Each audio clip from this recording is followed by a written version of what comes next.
The UK is closing in on a multi-billion post-Brexit trade boost with Australia just as ministers formally apply to join a mammoth Pacific Free Trade Partnership. Liz Truss and her Department for International Trade colleagues have concluded the latest round of talks with Australia on securing a trade deal, potentially worth many billions of pounds.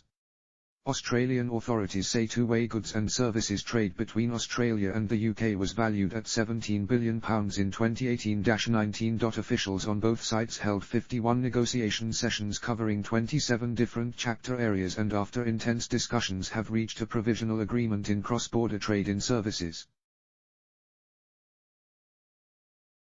A Department for International Trade spokesman said discussions were also being taken forward on investment, which Whitehall officials hope to include in the deal to further enhance our strong bilateral relationship. The UK government say Britain wants to build on their position as the second largest direct investor in Australia and the second largest recipient of Australian foreign direct investment in 2019.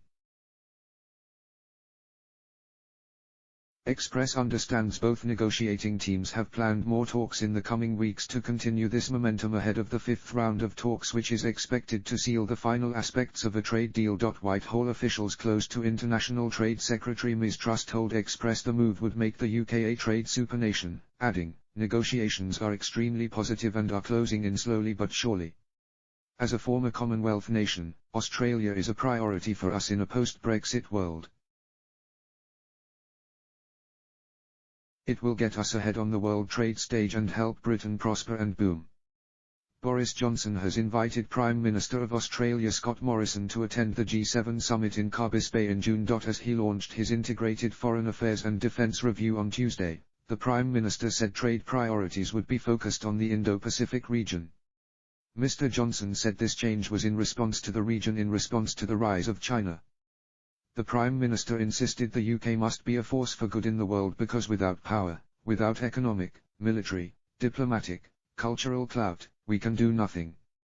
It comes as the UK has commenced formal talks and applied to join the Comprehensive and Progressive Trans-Pacific Partnership, CPTPP.